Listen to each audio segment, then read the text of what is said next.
At our family dinner, my daughter's new boyfriend walked in, and his face made my blood run cold. He was a ghost from my past. I called the police right away and said, "Stay calm, sweetheart." Weeks later, I unveiled a truth that crushed him. I'm thrilled you're here to hear my story. Stick with me until the end and comment the city you're watching from. I'd love to see how far this reaches.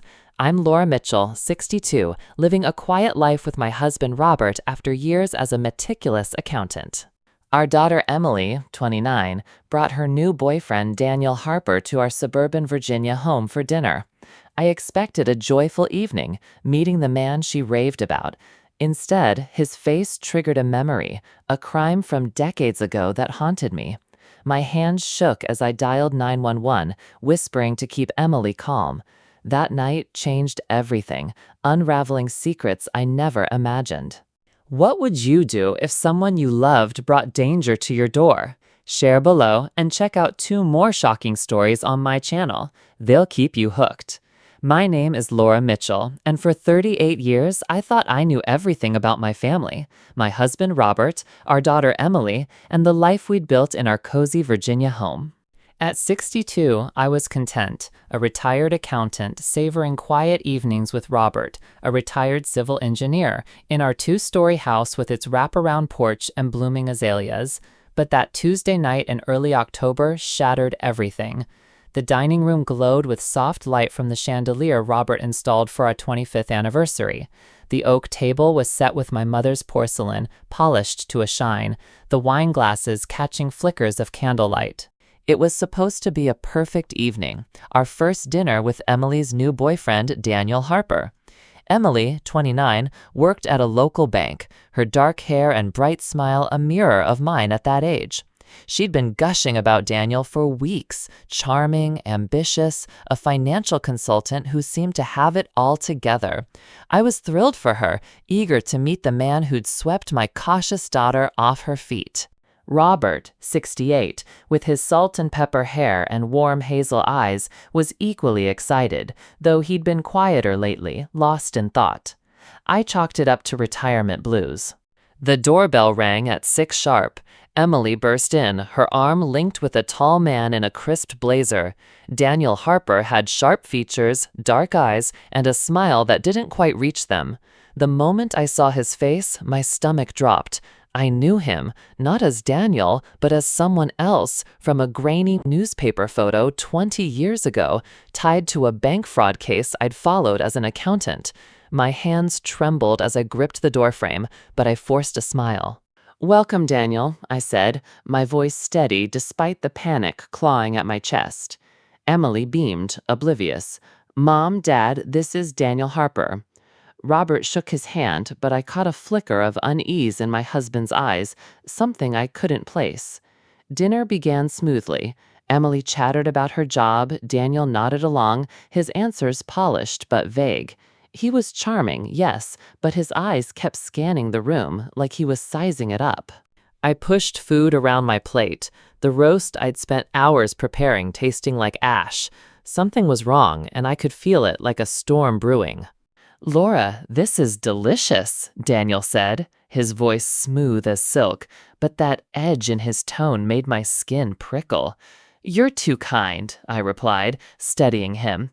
His face, those sharp cheekbones, that scar above his left eyebrow, it was unmistakable.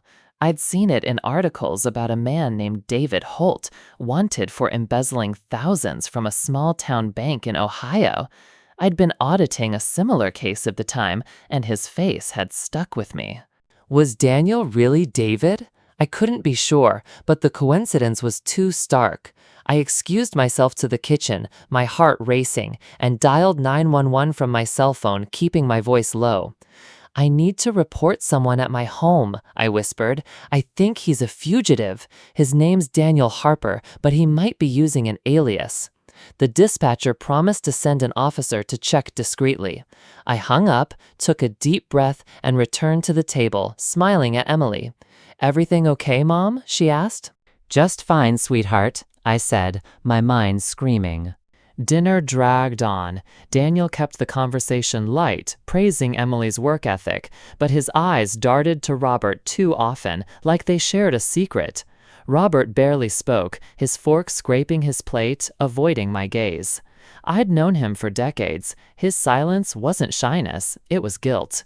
Emily, bless her heart, was too smitten to notice, laughing at Daniel's stories about his consulting gigs. My accountant's instincts kicked in. Why was a man like him, a supposed financial expert, so vague about his clients? Why did Robert seem so uncomfortable? After dessert, the police arrived, 2 officers knocking softly. I met them at the door, keeping my voice low. "He's inside," I said, gesturing toward Daniel. They asked for his ID, and Daniel produced it with a calm smile. "Just a routine check," one officer said, glancing at the license. They left after a few minutes, saying everything checked out. Daniel Harper was clean, at least on paper, but I wasn't convinced. As Emily and Daniel left, she hugged me tightly. "Thanks for tonight, Mom. I'm so happy you like him." I nodded, my throat tight. Daniel shot me a look, sharp, knowing, like he'd seen through my call to the police. Robert stood in the doorway, his shoulders slumped. "Good night, Laura," he mumbled, heading upstairs.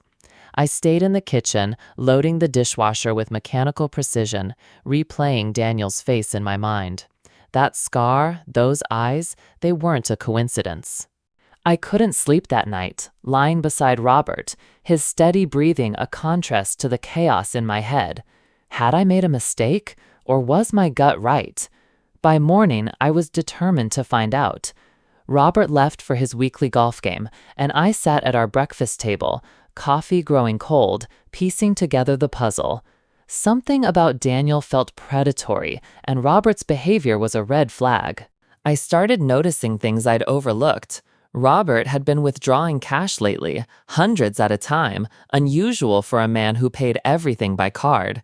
2 months ago, I'd found a receipt for a dinner at a restaurant we'd never been to, in a town 30 miles away. He'd brushed it off, saying it was a work friend's farewell, but he'd retired 2 years ago. And Emily, she'd been distant, working late, always on her phone. I'd thought it was love, but now I wondered if Daniel was pulling strings. Around noon, Daniel's black SUV pulled into our driveway. My heart skipped as I watched from the living room window. He didn't head to the front door, but walked to the backyard, where Thomas Reed, a young bank teller who worked with Emily, was trimming our hedges. Thomas, maybe 30, with kind eyes and a nervous smile, had been helping with our yard since our old landscaper moved away. I liked him, quiet, reliable, but now he looked tense, talking to Daniel. I slipped to the kitchen window, staying out of sight. Their conversation was heated. Daniel gestured sharply, and Thomas shook his head, his hands gripping the rake. At one point, Daniel pulled an envelope from his jacket and handed it to Thomas, who hesitated before tucking it into his pocket. Money?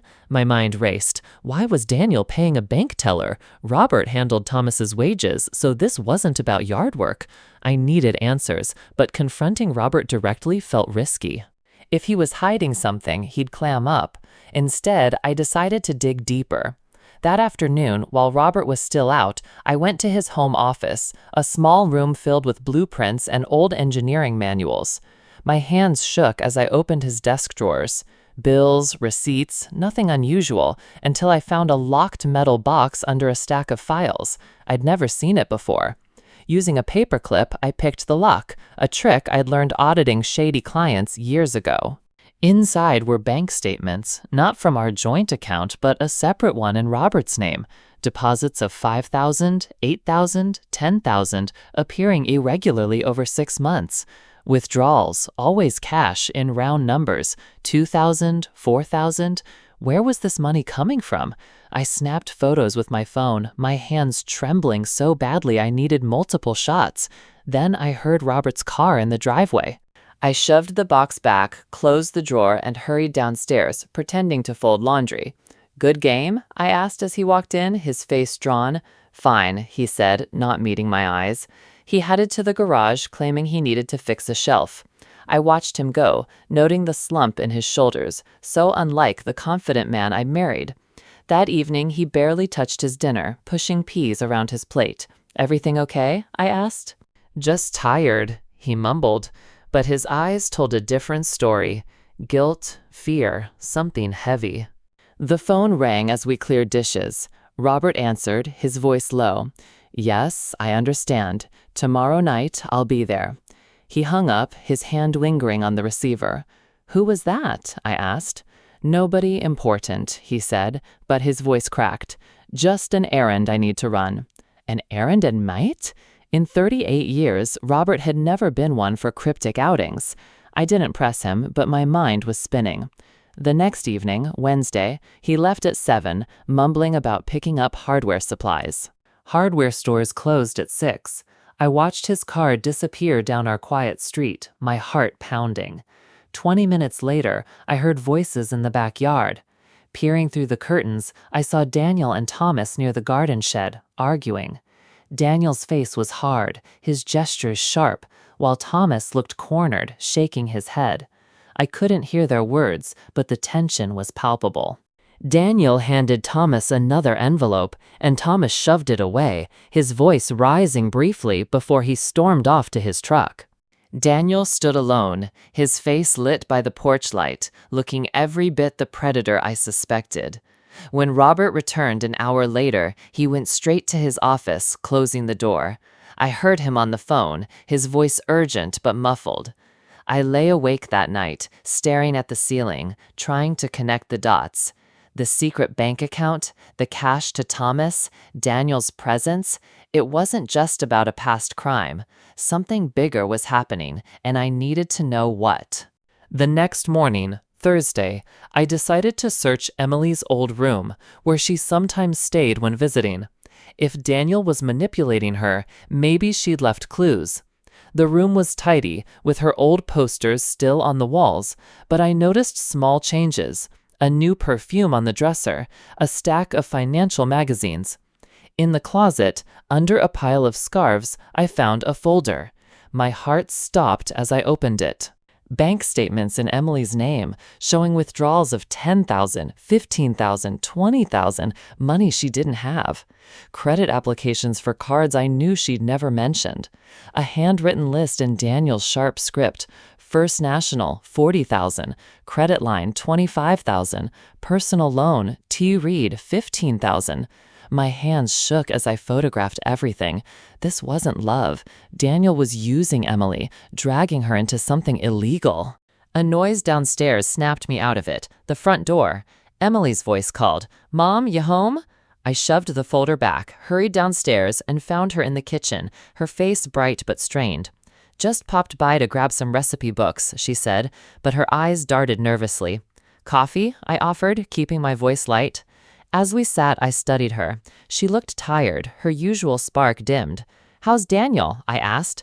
"Great," she said, too quickly. "He's been helping me with work stuff. Investments, you know. Investments." My stomach churned. "Emily," I said carefully, "is everything okay at the bank?" Her cup froze halfway to her lips. "Fine, Mom. Why?" Her voice was tight, defensive. I wanted to press her, to tell her about the folder, but I didn't, not yet. If Daniel was as dangerous as I suspected, I needed more proof. After she left, I watched Thomas in the backyard, raking leaves with jerky movements, glancing at the house like he expected trouble. Whatever Daniel had given him, it wasn't just money, it was a burden.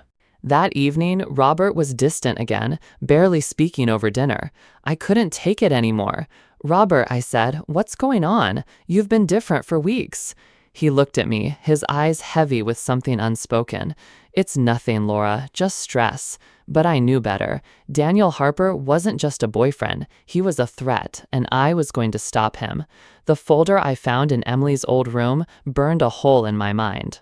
Those bank statements, the credit applications, Daniel's handwritten list of debts, it wasn't just a betrayal, it was a calculated plan. I sat at the kitchen table Thursday morning, my coffee untouched, staring at the photos I'd taken with my phone. Emily, my sweet, trusting daughter, was caught in something dangerous, and Daniel Harper was at the center of it. I couldn't confront her yet, not without more proof. If I was wrong, I'd shatter her trust in me. If I was right, I needed to protect her without breaking her heart. Robert was no help either. He'd been dodging me since dinner, his eyes heavy with secrets. I knew he was hiding something, but what? Was he protecting Emily, or was he in deeper than I feared? The weight of 38 years of marriage pressed down on me, but I pushed it aside. I had to focus. Daniel wasn't just a con man from my past. He was a threat to my family now, and I was going to stop him. I started with Emily's bank. She worked at First National, a small branch in our Virginia town, handling client accounts. If those statements were real, someone at the bank might know something. I drove there at noon, the autumn air crisp against my skin. The lobby was quiet, just a few tellers and the hum of a coffee machine. Thomas Reed stood behind the counter, his brown eyes flickering with nerves when he saw me. "Mrs. Mitchell," he said, forcing a smile. "Here to see Emily?" "She's not in today," I replied, keeping my tone casual. "Actually, I wanted to ask about some account activity. Can we talk privately?" His face paled, but he nodded, leading me to a small office in the back. I closed the door, watching his hands fidget with a pen. "Thomas," I said, "I found some documents in Emily's room, large withdrawals, loans in her name. Do you know anything about this?" He swallowed hard, his gaze darting to the door. "I don't know what you're talking about," he said, but his voice shook. I leaned forward, my accountant's instincts sharp. "I saw you with Daniel yesterday, in my backyard. He gave you an envelope. What was it?" Thomas froze, his knuckles white around the pen. "It's not what you think," he stammered. He's helping Emily with some investments." "Investments don't involve secret cash payments," I said, my voice firm but calm. "Tell me the truth, Thomas, or I'll take this to the bank manager." His shoulders slumped, and he ran a hand through his sandy hair. "I didn't want to get involved," he whispered. "Daniel came to me a few months ago, said he had a plan to help Emily with her career. He needed access to certain accounts, off the books. I thought it was legit at first." My heart sank. What kind of accounts? Thomas hesitated, then spilled it. High-yield investment accounts, but they weren't real. He was moving money through Emily's name, using her access at the bank. She didn't know. She thought she was signing off on client deals. I gripped the chair, my mind racing. Daniel was using Emily to launder money, and she was clueless. "Why didn't you stop it?" I asked. Thomas looked away, shame in his eyes. "He paid me to keep quiet, cash every month. Said he'd ruin my career if I talked. And Emily, she trusts him. I didn't want to hurt her. I left the bank with a knot in my stomach. Thomas was complicit, but he was also trapped, just like Emily. Daniel was the puppet master, and I needed more evidence to cut his strings. That afternoon, I went back to Robert's office. If he was involved, there'd be more clues. I rifled through his files, my hands steadier now, driven by purpose. In a locked drawer, another one I picked open, I found a burner phone, cheap and black, hidden under old contracts. My heart pounded as I powered it on. The call log showed dozens of calls to a single number, labeled D. Daniel. The texts were cryptic. "Meet me at the diner, 8 p.m. Need another payment by Friday. Keep her out of it." My knees buckled. Robert was paying Daniel. Blackmail, just as I'd feared. But why? What did Daniel have on him? I snapped photos of the texts, my hands shaking, not with fear, but with anger. Robert, my husband of nearly 4 decades, was keeping secrets that could destroy us. I wanted to scream, to demand answers, but I couldn't. Not yet. If Daniel was as dangerous as I suspected, I had to play this smart. That evening, Daniel's SUV pulled into our driveway again. I watched from the living room, hidden behind the curtains, as he headed to the backyard. Thomas was there, raking leaves, his movements jerky. Their conversation was tense, Daniel's voice low but sharp, Thomas shaking his head. At one point, Daniel grabbed Thomas's arm, his face twisted with anger. Thomas yanked away, shoving another envelope back at Daniel. "I'm done," I heard him say, his voice carrying through the open window. "This isn't right." Daniel's eyes narrowed, but he took the envelope and left. Thomas stood alone, looking like a man carrying the weight of the world. I wanted to confront him, but I held back. He was scared, maybe scared enough to help me later. When Robert came home, he was distracted, barely acknowledging me as he headed to his office. I heard him on the burner phone, his voice low. "I'll have it tomorrow," he said. "Just don't hurt her." My blood ran cold. Hurt who? Emily? I lay awake that night, the burner phone's texts burned into my mind. Daniel was blackmailing Robert, but over what? Was it tied to Emily's accounts or something deeper? By Friday morning, I was a wreck, moving through my routine like a ghost. Robert left early, claiming he had a doctor's appointment. I didn't believe him. I drove to Emily's apartment, a small place near the bank, hoping to find her alone. She answered the door in sweats, her hair messy, her eyes red. "Mom," she said, surprised. "What's wrong?" "Nothing," I lied, stepping inside. "Just wanted to check on you." Her apartment was cluttered with papers, bank statements, loan documents, all in her name. "Work's been crazy," she said, noticing my gaze. "Daniel's helping me sort it out." I nodded, my heart breaking. She was in so deep, and she didn't even know it. "Emily," I said carefully, "has Daniel ever asked you to sign anything unusual at work?" Her eyes narrowed. "Like what?" "Like transfers or loans you didn't fully understand." She frowned, defensive. "He's a consultant, Mom. He knows this stuff better than I do. Why are you asking?" I backtracked, not wanting to scare her. "Just making sure you're okay, sweetheart." She softened, but I could see the doubt in her eyes. As I left, I noticed a photo on her fridge, her and Daniel smiling at a park. His arm was around her, but his smile was cold, calculating. I drove home, my mind racing. I needed to follow Robert, to see where his errands were taking him. That evening he left at 7, his face drawn. I waited 10 minutes, then got in my car, keeping my distance as I tailed his sedan through town. He pulled into a diner on the edge of our suburb, a place we'd never been to. I parked across the street, watching through the window. Daniel was there, sitting in a booth, his posture relaxed but predatory. Robert slid in across from him, his shoulders hunched. They talked for 20 minutes, Daniel leaning forward, Robert nodding reluctantly. At one point, Robert handed over an envelope, cash, I was sure. My hands gripped the steering wheel, anger boiling inside me. Robert wasn't just paying Daniel, he was protecting someone. Emily, I hoped. I drove home before he saw me, my mind made up. I couldn't let this go on. I needed to confront Daniel, but not alone. I needed proof that would hold up, something to show Emily the truth without breaking her. Saturday morning, I went back to Emily's room. I hadn't touched it since finding the folder, but I hoped there was more. Under the bed, tucked in a shoebox, I found a USB drive. My heart raced as I plugged it into my laptop. It was password protected, but years of auditing had taught me to guess patterns. I tried Emily's birthday, then Daniel's name. Nothing. On a whim, I typed First National. It opened. The drive contained spreadsheets, hundreds of transactions, all tied to accounts in Emily's name, deposits from unknown sources, transfers to offshore accounts, withdrawals in cash. This wasn't just fraud, it was money laundering, and Emily's signature was on every document. Daniel had set her up to take the fall. I copied the files to my own drive, my hands steady now. This was the proof I needed. But there was one more piece, a single email forwarded from Daniel's account to Emily's. It read, "Keep Robert in line, or I tell her everything." Her, Emily.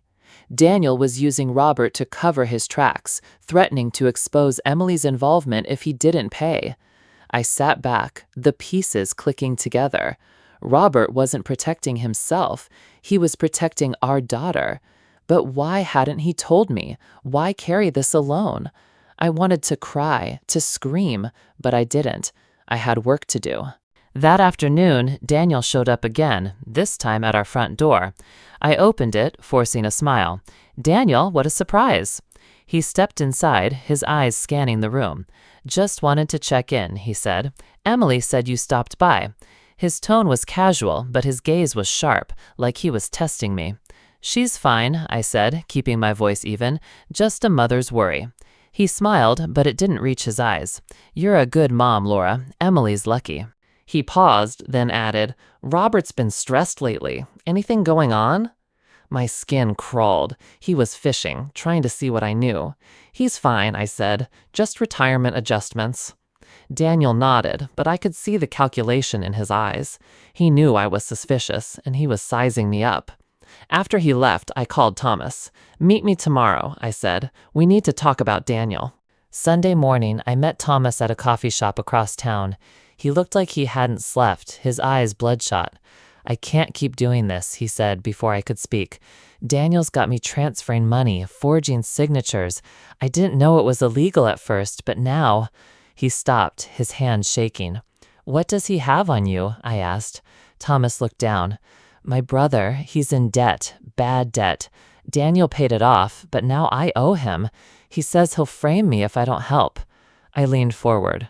"Thomas, I have proof, spreadsheets, emails. We can stop him, but I need your help." His eyes widened. "You're going to the police?" "Not yet," I said. "I need to protect Emily first. Will you back me up?" He hesitated, then nodded. "I don't want her hurt either."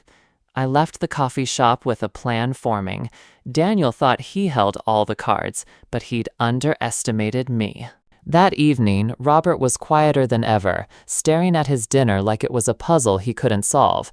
I wanted to tell him I knew, to share the burden, but I couldn't, not until I had everything in place. I spent the night going over the USB files, cross-referencing them with the bank statements.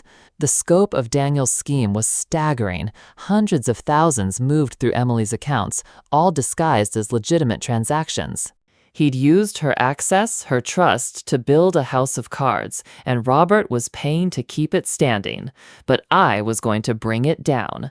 Monday morning, I called Emily.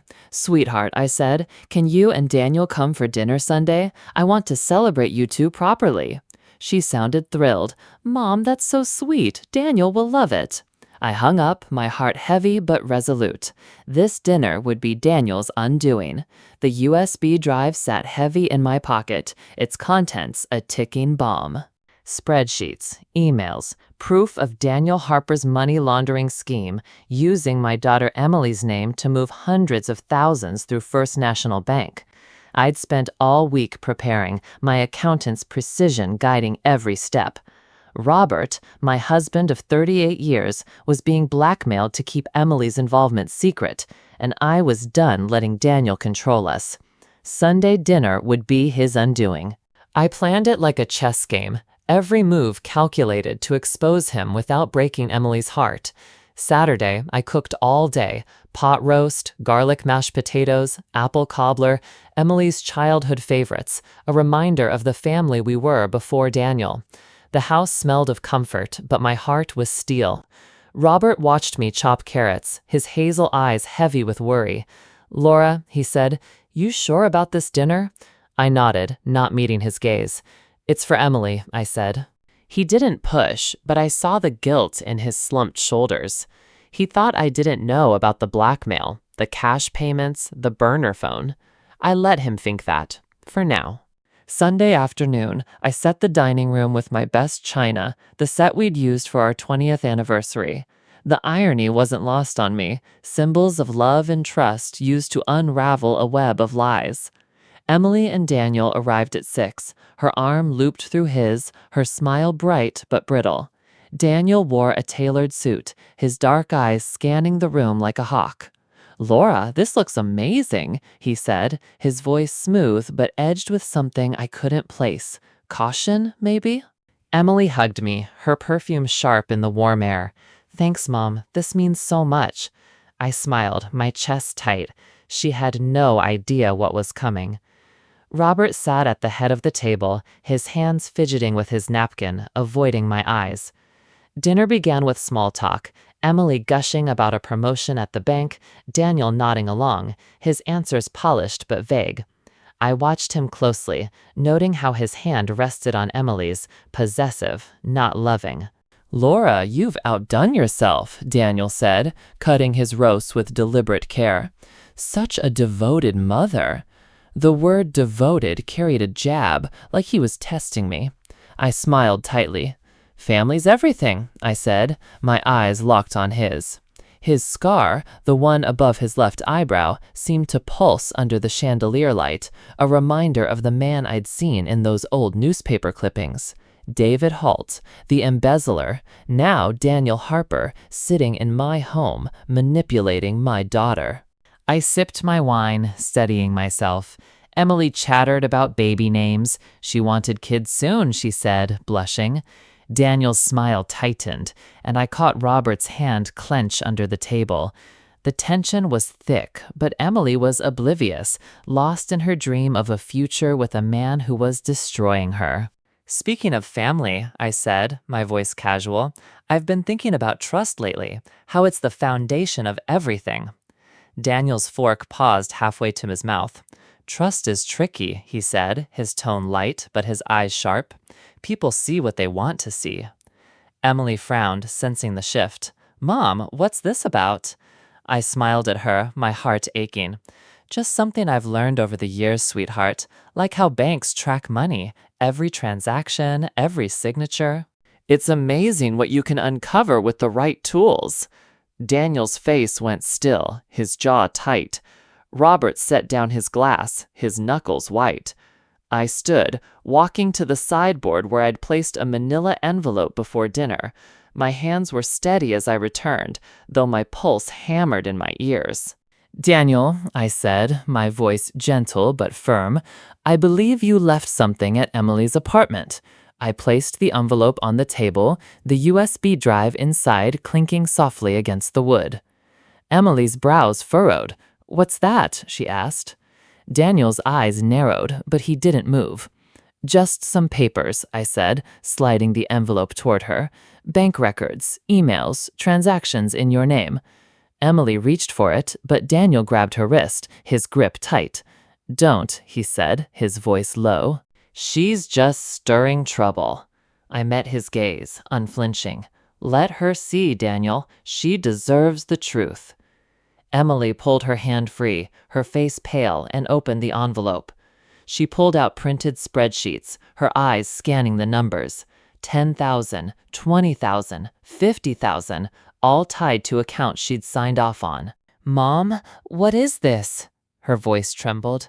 "These are your accounts," I said softly. "But you didn't make these transactions, did you?" She shook her head, confusion giving way to fear. "Daniel helped me with some client deals. He said—" "He used you," I cut in, my voice steady despite the storm inside me. "He moved money through your name, Emily, illegal money, and he's been blackmailing your father to keep it quiet." Robert's head snapped up, his face ashen. "Laura," he whispered, but I held up a hand. "It's okay, Robert. I know everything." Emily's eyes darted to Daniel, pleading for an explanation. "Is this true?" she asked, her voice breaking. Daniel leaned back, his smile cold. "You're reaching, Laura. Those are just business deals. Emily signed off willingly." "Then explain the emails," I said, pulling out a single sheet from the envelope, the forwarded message from Daniel's account. "Keep Robert in line, or I tell her everything." Emily read it, her hand shaking. "You threatened Dad?" she whispered. Daniel's composure cracked, his eyes flickering to the door. "It's not what it looks like," he said, but his voice was hollow. Robert spoke up, his voice rough with months of silence. "He said he'd frame you, Emily. Said he'd make it look like you stole the money. I paid him to protect you." Emily's face crumpled, tears spilling down her cheeks. "You knew?" she asked her father. "Why didn't you tell me?" Robert's eyes filled with tears. "I couldn't let you go to jail, sweetheart. I thought I could fix it." I turned to Daniel, my voice like steel. "You thought you could use my daughter, blackmail my husband, and walk away. But you made a mistake, Daniel. You underestimated me." I pulled out my phone, playing a recorded conversation. Thomas Reed confessing everything at the coffee shop. His voice was clear. Daniel's been laundering money through Emily's accounts. He paid me to forge signatures. I'm done with it. Daniel's face went white. Emily sobbed, covering her mouth. You lied to me, she whispered. You used me. Daniel stood, his chair scraping the floor. This is nonsense, he snapped. You can't prove anything. Oh, but I can, I said, holding up the USB drive. Every transaction, every email, every signature you forged. The police are already looking into you, Daniel, or should I say David Holt. His eyes widened, the name hitting like a punch.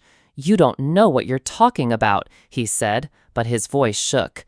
Emily stared at him, betrayal written across her face. Who's David Holt? She asked. I kept my eyes on Daniel. A man wanted for embezzlement in Ohio 20 years ago. Same scar, same eyes. You thought a new name would hide you, but I never forget a face. Daniel lunged for the USB, but Robert grabbed his arm, his strength surprising for a 68-year-old. Don't, Robert said, his voice low but firm. You've done enough. Emily stood, clutching the spreadsheets, her tears falling onto the paper. How could you? She whispered. I loved you. Daniel's mask fell, his face twisted with desperation. You don't understand, he said. I had no choice. The people I work for, they don't let you walk away. Then tell the police, I said, because they're on their way. I'd called them before dinner, tipping them off about the USB. Sirens sounded in the distance, growing louder. Daniel bolted for the door, but Robert blocked him, his face set. You're not leaving, he said. The police arrived minutes later, cuffing Daniel as he protested, his lies unraveling with every word. Emily collapsed into my arms, sobbing. I'm so sorry, Mom, she whispered. I didn't know. I held her tightly, my own tears falling. It's not your fault, sweetheart. We'll get through this. Robert joined us, his arms around us both, his voice thick. I should have told you, Laura. I thought I was protecting her. I nodded, my heart heavy but whole. We protect her together now. The aftermath was painful but swift. Daniel, David Holt, was charged with money laundering, fraud, and blackmail. The USB drive and Thomas's testimony sealed his fate. Emily took a leave from the bank, devastated but determined to rebuild. She started counseling, facing the shame of being manipulated. Thomas quit, moving to another state, his apology letter tucked under our mailbox. I'm sorry for my part in this, it read. I hope Emily can forgive me. I didn't blame him. He was another victim of Daniel's schemes. Robert and I spent long nights talking, rebuilding the trust I'd thought was lost. He'd carried the blackmail alone, trying to shield Emily from prison. I couldn't lose her, he said, tears in his eyes. And I couldn't face you knowing I'd failed. I took his hand, my own eyes wet. You didn't fail, Robert. You fought for her. We both did. 6 months later, Emily met Claire Evans, a kind-hearted teacher with a laugh that lit up rooms. They married quietly, and a year later they welcomed a daughter, Lily, with Emily's dark hair and Claire's bright smile. Our home filled with joy again, the dining room echoing with Lily's giggles instead of secrets.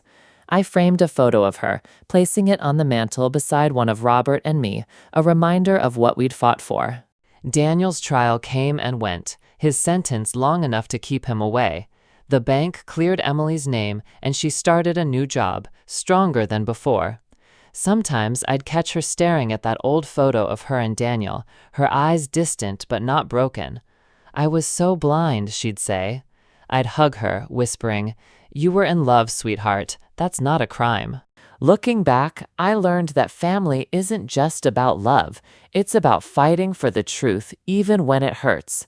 At 62, I thought I'd seen it all, but Daniel Harper taught me I could still be surprised, still find strength I didn't know I had. I didn't destroy him with anger or accusations. I did it with proof, with quiet resolve, stripping away his power to hurt us. That was my victory, not loud, not dramatic, but real. Now I want to hear from you. What would you do if someone you loved brought a stranger into your home, hiding a dangerous past? Have you ever faced a betrayal like this?